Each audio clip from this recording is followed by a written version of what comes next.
சொல்லுதல் யாருக்கும் எளியவாம், அறியவாம் சொல்லியபடி செயல் அப்படிங்கிறது ஒரு திருக்குறள். ஆனால் இது 25 ஆண்டுகள் கழித்து அத்தனை ஆசிரியர்களையும் உங்களுடைய தோழர்களையும் தோழியர்களையும் அழைத்து இந்த விழாவை சிறப்பாக கொண்டாடுவது என்பது சாதாரணமான விஷயம் அல்ல. இது ஒரு மிகவும் பாராட்டத்தக்க விஷயம் என்று உங்களுக்கு சொல்லிக்கொள்ள ஆசைப்படுகிறேன். திரு காந்தி ஐயா அவர்கள் உங்களை எல்லா ஆசிரியர்களை பற்றியும் சொல்லிட்டாங்க. நான் மீண்டும் திருப்பி சொல்ல விரும்பவில்லை. ஆனால் நஞ்சப்பன் ஐயா அவர்கள் சொன்னாங்க அந்த கர்மயோகம் பற்றி. நீங்கள் எல்லா பல்வேறு வகையான தொழில்களில் இருப்பீங்க. ஆசிரியராக இருப்பீங்க, லாயராக இருப்பீங்க, கம்ப்யூட்டர் இன்ஜினியராக இருப்பீங்க, சிவில் இன்ஜினியராக இருப்பீங்க, பிஸ்னஸ் பீப்புளாக இருப்பீங்க, பல்வேறு துறைகளில் இருப்பீங்க. எந்த துறையில் இருந்தாலும் உங்களை அப் டு டேட் பண்ணிக்கணும்.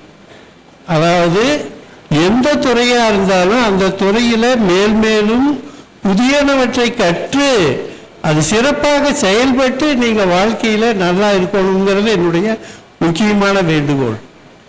அதுக்கு பல்வேறு உதாரணங்களை சொல்லலாம். சாதாரணமாக ஒவ்வொரு தொழிலுமே யார் சிறப்பாக முன்னேறுகிறார்கள், சிறப்பாக இருக்கிறார்கள், சிறப்பாக செயல்படுகிறார்கள் என்று சொன்னால் தங்களை தாங்களே அப் டு டேட் செய்து கொள்ளக்கூடியவர்கள். அதாவது தற்போது இருக்கக்கூடிய கரண்ட் சிச்சுவேஷனை புரிஞ்சுக்கக்கூடிய சிறப்பாக செயல்படக்கூடியவர்கள் தான், தங்களை வளர்த்து கொண்டு இருக்கிறவர்கள் தான் மேலும் செழிப்புறுகிறார்கள் என்பதை உங்களுக்கு சொல்லி, நீங்கள் உங்களுடைய துறையிலே சிறப்பாக வாழ உங்களை மேலும் சிறப்பானவர்களாக ஆக்கிக் கொள்வதற்காக கற்றுக்கொண்டே இருங்கள். அதாவது நம்முடைய education begins at birth and ends at death என்று சொல்வார்கள். அப்படின்னா நாம் பிறந்தவுடனே கற்றுக்கொள்ள ஆரம்பிக்கிறோம், சாகும் வரை கற்றுக்கொண்டு இருக்கிறோம். இன்றைக்கும் நம்ம நியூஸ் பேப்பர் படிச்சுட்டா நியூ வேர்ட்ஸ் வருது, டிக்ஷனரி பக்கத்தில் வச்சு பார்க்க வேண்டியதாக இருக்குது. பார்த்துட்டு தான் இருக்கிறோம். எதுக்குன்னு கேட்டால் அப்போ தான் நம்ம நம்ம லேட்டஸ்ட்டு கரண்ட்டு இதில் பார்த்தீங்கன்னா அந்த மும்மொழி கொள்கைகள் பற்றி உங்களுக்கெல்லாம் சில செய்திகளை எல்லாம் நீங்கள் பார்த்துருப்பீங்க. விகடனில் ஒரு 2-3 வாரத்துக்கு முன்னால் ஒரு கட்டுரை வந்திருந்தது. அசோகவர்தன் ஷெட்டி அப்படிங்கக்கூடிய ஒரு ரிட்டையர்டு ஐஏஎஸ் ஆஃபீஸர் அந்த மும்மொழி கொள்கை அப்படிங்கிறது ஃபெயிலியர் அப்படிங்கிறதுக்கு சான்றுகளுடன் டேட்டாஸுடன் விளக்கம் கொடுத்தார். அதாவது எதுக்காக நான் உங்களுக்கு சொல்கிறேன் அப்படின்னு சொன்னால், நீங்கள்லாம் இப்போ உங்கள் குழந்தைகளை எல்லாம் படிக்க வச்சிட்ருப்பீங்க. அந்த மொழி சுமையை அவங்களுக்கு ஏற்படுத்தாதீங்க. அதாவது இருமொழி கொள்கையே அப்படிங்கிறது பல மாணவர்களுக்கு சுமையாக இருக்கிறது நாம் பார்க்குறோம். அதாவது எந்த ஒரு மாணவனும் சிறப்பாக இருக்க வேண்டுமானால் அவன் முதல்ல தாய்மொழியில் சிறப்பாக எழுத படிக்க கற்றுக்கொள்ளப்படுவது தான் இன்னொரு மொழியை கற்றுக் கொடுக்க வேண்டும். இது என்னுடைய பர்சனல் எக்ஸ்பீரியன்ஸ். அதாவது முன்னேற்றம் அடைந்த நாடுகளில் பார்த்தீங்கன்னா இப்போ இந்த உலகத்திலேயே நம்பர் 1 கல்வியில் இருக்கக்கூடிய நாடுன்னு பார்த்தா ஃபின்லாண்டு. அந்த ஃபின்லாண்டில் அவன் என்ன சொல்கிறான், டாக்டரேட் வரைக்கும் போஸ்ட் டாக்டரேட் வரைக்கும் ஃபினிஷ் மொழியில் தான் சொல்லி கொடுக்குறான். இது ஒவ்வொரு நாட்டிலையும் வளர்ந்த நாடுகள் அறிவியலில் மற்ற துறைகளில் எல்லா துறைகளிலையும் முன்னேற்றம் அடைந்த நாடுகளில் எல்லாம் இருக்கக்கூடியவங்க அவங்க தாய்மொழியில் தான் கற்றுக்கொள்ளுகிறார்கள். இப்போ நமக்கு என்ன அப்படின்னு கேட்டால், நம்ம பெற்றோர்கள் மத்தியில் ஆங்கில வழக்கல்வி தான் சிறந்தது அப்படிங்கிற ஒரு எண்ணம் மனப்பாங்கு வளர்ந்துருக்கிறது. அதுக்கு என்ன காட்டணும்னா, எல்லாரும் அப்படி நினைக்கிறாங்களே ஒழிய யதார்த்தமான உண்மை அது அன்று. ஆகவே தாய்மொழியில முதல்ல, அதாவது இப்போ பல பள்ளிக்கூடங்களில் என்னன்னா தமிழை ஒதுக்கியே வச்சிடுறாங்க. ஆங்கிலத்தில் தான் எல்லாமே சொல்லி கொடுக்குறாங்க, ஆங்கிலத்தில் தான் வகுப்புக்கு பள்ளிக்கூடத்தில் பேச வேண்டும் அப்படிங்கிற ஒரு நிலை ஏற்பட்டு இருக்கிறது. இது அந்த மொழி வளர்ச்சியை ஏற்படுத்துமே ஒழிய மொழியை திறமையாக கையாளக்கூடிய ஒரு ஆற்றல் பெருகுமே ஒழிய அறிவியல் மனப்பான்மையை வளர்க்காது. ஆகவே அறிவியல்லையோ பிசிக்ஸ்லையோ கெமிஸ்ட்ரியோ பாட்டனியோ ஜுவாலஜியோ கம்ப்யூட்டர் சயின்ஸோ இதில் மாஸ்டர் ஆனவங்க தான் வாழ்க்கையில் முன்னேற்றம் அடைகிறார்கள் என்பதை அறிந்து கொண்டு இப்போ சைனாவில் பார்த்தீங்கன்னா ஆர்டிஃபிஷியல் இன்டெலிஜென்ஸை முன்னிலைப்படுத்துகிறாங்க. நம்முடைய தமிழக கல்வித்துறை செயலர் கூட சொல்லியிருக்காரு, 6ஆம் வகுப்பிலிருந்து 9ஆம் வகுப்பு வரைக்கும் ஆர்டிஃபிஷியல் இன்டெலிஜென்ஸை இன்ட்ரடியூஸ் பண்ண போகிறேன்னு சொல்கிறாரு.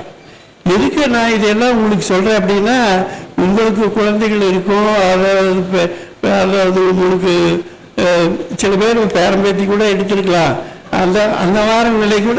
ஏன்னு கேட்டால் இப்போ உங்களுக்கெல்லாம் ஏறக்குறைய ஒரு 45-50 வயது, உங்களுக்கு 20 வயதில் திருமணமாக இருந்தால், உங்களுக்கு ஒரு பொண்ணு இருந்ததுன்னா அவளுக்கு 20 வயதில் திருமணம் பண்ணி பேரம்பேத்தியோடு இருப்பீங்க. இப்போ அவங்களுக்கெல்லாம் கல்வி கொடுக்கக்கூடிய சூழ்நிலையில் நீங்கள் இருக்கிறீங்க. அதனால தான் நான் இதை எதுக்காக சொல்கிறேன் அப்படின்னு கேட்டால், மொழி சுமையை மாணவர்களுக்கு ஏற்படுத்தக்கூடாது. அதைத்தான் அந்த ஹர்தவர்ஷன் செட்டி அவர் 4 லாங்குவேஜில் ப்ரொஃபிஷியன்ட் இருக்கிறான்னு சொல்கிறாரு. அவர் ஒரு கன்னடாக்காரரு, அவர் தாய்மொழி கன்னடம், அவர் ஹிந்தி அந்த மாநிலத்தில் கட்டாய பாடமாக இருந்து அவர் ஹிந்தியும் நல்லா படிச்சிருக்காரு. அப்புறம் ஐஏஎஸ் தேர்வு முடிஞ்சதுக்கப்புறம் ஐஏஎஸ் ஆஃபீஸராக தமிழ்நாட்டுக்கு வந்ததுக்கப்புறம் தமிழை கற்றுக்கொள்ளுகிறார். அப்போ அவருக்கு 4 மொழிகள் தெரிகின்றன, கன்னடம், ஆங்கிலம், ஹிந்தி, தமிழ். இப்போ அவருக்கு யூஸில் இருக்கக்கூடியது 2 மொழி தானா, அதாவது ஆங்கிலமும் தமிழும் தான் இருக்குது. நமக்கு என்னுடைய தாய்மொழியே ஏறக்குறைய மறந்து போச்சு, அதை நான் அதிகமாக பயன்படுத்துறது. Disuse is one of the causes of forgetting.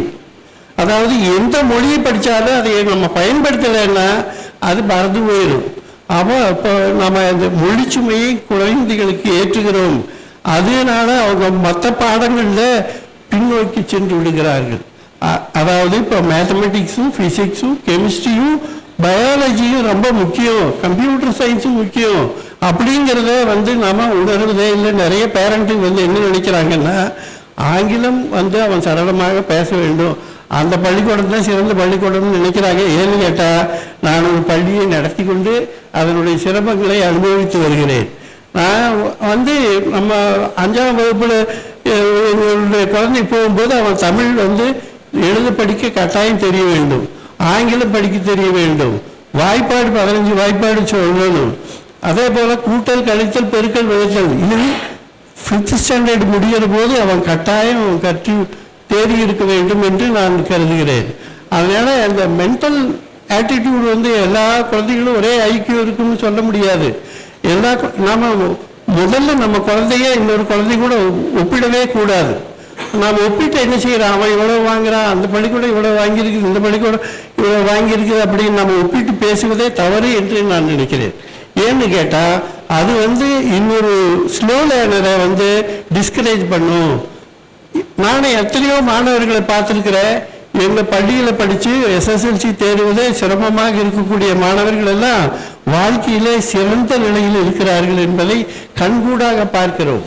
ஆகவே பள்ளியில் மதிப்பெண் பெறுவது மட்டும் ஒரு முக்கியமான நோக்கமாக இருக்கக்கூடாது. அவன் வாழ்க்கைக்கு தன்னை எவ்வாறு தகவமைத்துக் கொள்ளுகிறான் என்பதை நாம் முதலில் பார்க்க வேண்டும். அதைத்தான் நான் உங்களுக்கு சொல்ல வேண்டும் என்று நினைத்தேன். அவர் ஐயா சொன்ன மாதிரி, நஞ்சப்பையா சொன்ன மாதிரி, அந்த கர்மயோகத்தில் நாம் சிறப்பாக இருக்க வேண்டும். அந்த சிறப்பாக இருப்பதற்கு நீங்கள் மேன்மேலும் கற்றுக்கொண்டே இருக்க வேண்டும். குறைந்தது அதாவது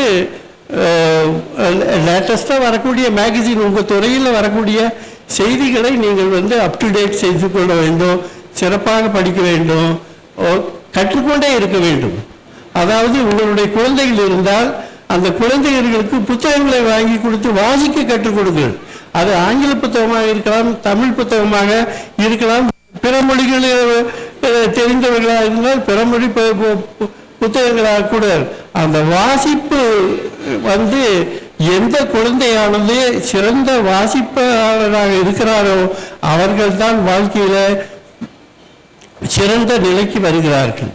நம்ம ஜிடி நாயுடினுடைய லைஃப்பை பார்த்தீங்கன்னா ஒரு 3ஆம் கிளாஸ்லேயே வகுப்பை விட்டு ஓடிடுவார். ஆசிரியரை கேள்வி கேட்குறாரு, ஆசிரியருக்கு பதில் சொல்ல முடியல, அவரை பனிஷ்மெண்ட் கொடுக்குறாரு, ஸ்கூலை விட்டு ஓடிடுறாரு. ஆனால் அவர் இஸ் ஒரேசியஸ் ரீடர், பெரிய ஒரு படிப்பாளி.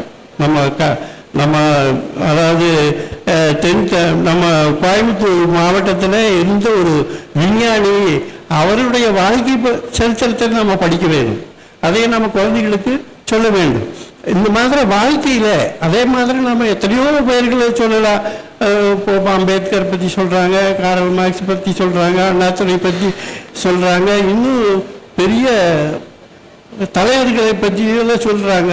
அவங்கெல்லாம் யார் அப்படின்னு சொன்னால் ஒரேசியஸ் ரீடர்ஸ், நல்லா நிறைய படிக்கக்கூடியவர்களாக இருக்கிறார்கள். ஆகவே உங்களுடைய குழந்தைகளுக்கு நிறைய புத்தகங்களை வாங்கி கொடுங்கள், அவர்கள் நிறைய படிக்க செல்லுங்கள். அதுதான் அவர்களை வாழ்க்கையில் முன்னேற்றம் செய்யும் என்று இந்த சமயத்தில் உங்களுக்கு எல்லாம் ஒரு வேண்டுகோளாக அதை கேட்டுக்கொண்டு இந்த வாய்ப்பை அளித்து எங்களை பாராட்டி, ஏன்னா இது 4வது கூட்டம். அதாவது இதே பள்ளியில் ஒரு 5 ஆண்டுகளுக்கு முன்பு 25 ஆண்டுகள் ஆன மாணவர்கள் ஒரு விழா நடத்தினார்கள், மேல்நிலைப்பள்ளி வளாகத்திலே நடத்தினார்கள். அதற்கு நான் போயிருக்கிறேன். நான் அன்னூர் பள்ளியில் பணியாற்றினேன். அங்கே 25 ஆண்டுகள் நிறைவு பெற்ற மாணவ செல்வங்கள் அங்கே ஒரு பாராட்டு விழா நடத்தினார்கள். புளியம்பட்டி பள்ளியில் நான் பணியாற்றினேன். நான் ஏறக்குறைய 10 அரசு பள்ளிகளில் பணியாற்றி இருக்கிறேன், 20 தலைமை ஆசிரியர்களிடம் பணியாற்றி இருக்கிறேன். அதனால் பல தலைமை ஆசிரியர்களிடம் பல வகையான நற்பண்புகளை நான் கற்றுக்கொள்வதற்கு எனக்கு வாய்ப்பாக அமைந்தது. அதை ஒரே தலைமை ஆசிரியர்கள் இருந்ததுன்னா நமக்கு அனுபவம் கல்வியாக இருந்திருக்கும். அது பல தலைமை ஆசிரியர்கள் இருந்ததுனால எந்த தலைமை ஆசிரியர்கிட்டும் ஒவ்வொருத்தர்கிட்டையும் ஒரு நல்ல பண்புகளை நான் கற்றுக்கொள்ள வாய்ப்பாக அமைந்தது. அந்த மாதிரி நான் ஒரு 10 அரசு பள்ளிகளில் நான் 1966 அப்பாயின்மெண்ட் ஆனேன், 99 ரிட்டையர் ஆனேன், 66 அப்பாயிண்ட் ஆனதுக்கப்புறம் நான் ஒவ்வொரு ஆண்டும் அவனாசி பள்ளிக்கு டிரான்ஸ்ஃபர் வேணும்னு கேட்டு அப்ளிகேஷன் கொடுப்பேன். அதெல்லாம் ரெக்கமெண்டேஷன் இல்லாமல் ஒன்றும் செல்லாது. அதனால் நான் யாருக்கு ரெக்கமெண்டேஷனுக்கே போகிறதில்லை. கடைசியில் 1992 இங்கே ஒரு வேக்கன்சி உருவாச்சு ஆங்கில ஆசிரியராக. அந்த வேக்கன்சிக்கு லட்சப்பையா சென்னைக்கு அழைத்து சென்று மந்திரியிடம் என்னை அறிமுகப்படுத்தி எனக்கு ஒரு மாறுதல் வாங்கி கொடுத்தார் என்பதை அவர் சொன்னார். அதையே நான் இன்றும் ஞாபகத்தில் வைத்து அதனுடைய நன்றி கடனுக்காக அவருக்கு நான் கடமைப்பட்டு இருக்கிறேன் என்பதை கூறிக்கொள்ள ஆசைப்படுகிறேன். எனக்கு அதாவது நான் அந்த 10 அரசு பள்ளிகளில் பல்வேறு துறைகளில் பணியாற்றி இருக்கிறேன். என்னுடைய பேசிக் டிகிரி பிஎஸ்சி கெமிஸ்ட்ரி. நான் முதல் ஆசிரியராக 1966 அப்பாயின்மெண்ட் ஆனபோது நான் அறிவியல் ஆசிரியராக பணியாற்றினேன். அப்போது ஃபிசிக்ஸ், கெமிஸ்ட்ரி, பயாலஜி 3 நடத்திட்டு இருந்தேன். கூடவே ஆங்கிலமும் நடத்தினேன். அதுக்கு அடுத்தது 78 மேல்நிலை கல்வியை கொண்டு வந்தபோது என்னை வேதியியல் ஆசிரியராக, ஏன்னா என்னுடைய மேஜர் கெமிஸ்ட்ரி இருக்கிறதுனால எனக்கு அன்னூர் பள்ளிக்கு மாறுதல் செய்து கெமிஸ்ட்ரி டீச்சராக அங்கே பணியாற்றினேன். தேன்மொழி எனக்கு பின்னால் நான் அந்த அங்கிருந்து டிரான்ஸ்ஃபர் ஆனபோது என்னுடைய இடத்துக்கு தேன்மொழி அவர்கள் வந்தார்கள். அங்கே நான் 4 ஆண்டுகள் 1978 to 82 அன்னூர் அரசு மேல்நிலைப் பள்ளியில் வேதியியல் ஆசிரியராக பணியாற்றினேன். அந்த சமயத்தில் நான் எம்ஏ இங்கிலீஷ் லிட்ரேச்சர் முடித்து post graduate diploma in the teaching of English offered by the central institute of English and foreign லாங்குவேஜஸில் குவாலிஃபை பண்ணதுனால எனக்கு ப்ரமோட் பண்ணி பிஜி இங்கிலீஷ் டீச்சராக கோத்தகிரிக்கு மாறுதல் கொடுத்தாங்க. கோத்தகிரி பள்ளி, அப்புறம் புளியம்பட்டி, அப்புறம் சத்தி கேர்ள்ஸு, சத்தி பாய்ஸு, அப்புறம் அவனாசி பள்ளிக்கு கடைசியாக வந்து 93 எனக்கு தலைமை ஆசிரியர் ப்ரமோஷன் வந்தது. தலைமை ஆசிரியர் ப்ரமோஷன் வரும்போது என்னுடைய பொண்ணுங்க 2 பேரும் படிச்சுட்டு இருந்தாங்க. எனக்கு கூடலூருக்கு டிரான்ஸ்ஃபர் வந்தது, ப்ரமோஷன். நான் அதை ரெனியூஸ் பண்ணிவிட்டு ஒரு பிஜி ஆங்கில ஆசிரியராகவே கடைசி வரைக்கும் பணியாற்றி ரிட்டையர் ஆகிட்டேன். அதனால் எனக்கு முக்கியமாக என்னன்னு கேட்டால், எனக்கு செல்வமே மாணவர்கள் தான். மாணவிகள் தான் என்னுடைய செல்வம். ஏன்னு கேட்டால், அந்த செல்வங்களை நான் அடிக்கடி சந்திக்கிறேன். அவர்கள் மகிழ்ச்சியாக நல்ல நிலையில் இருப்பதை பார்த்து எங்களுக்கு உண்மையிலேயே ஆனந்த கண்ணீர் வடிகிறது. ஆகவே எல்லா பக்கமும் நம்ம ஆசிரியர்களை பார்க்க முடிகிறது, அதாவது நம்முடைய மாணவர்களை பார்க்க முடிகிறது. ஏனென்றால் நான் 10 பள்ளிகளில் பணியாற்றினால ஏறக்குறைய Tiruppur district, Coimbatore district, Nilgiri district, Erode district, 4 டிஸ்ட்ரிக்டில் ஒர்க் பண்ணியிருக்கிறேன். அதனால் வந்து எனக்கு நிறைய மாணவர்கள், அதான் எனக்கு செல்வம் நிறைய இருக்குதுன்னு சொல்கிறேன். அந்த செல்வங்கள் எல்லாம் என்னுடைய செல்வங்களாக நான் பார்க்கிறேன். என்னுடைய செல்வங்கள் நல்லா இருக்கிறத பார்க்கும்போது நாங்கள் வந்து மிக்க மகிழ்ச்சி அளிக்கிறேன். நீங்கள் மேலும் மேலும் வாழ்க்கையில் முன்னேற்றம் அடைந்து நல்ல செழிப்புடனும் மகிழ்ச்சியுடனும் ஆரோக்கியத்துடனும் வாழ வேண்டும் என்று இந்த சமயத்தில் உங்களை வாழ்த்தி இந்த வாய்ப்புக்கு நன்றி கூறி விடைபெறுகிறேன். நன்றி, வணக்கம். திரு MK நடேசன் அவர்கள் வர இயலவில்லை. அவருடைய நெருங்கி உறவினர் காலமாகிவிட்டதுனால அவர் தவிர்க்க முடியாமல் வர இயலவில்லை என்பதை அவர் செய்தி மூலமாக தெரிவித்துக் கொள்கிறார் என்பதை தெரிவித்துக் கொள்கிறேன். நன்றி.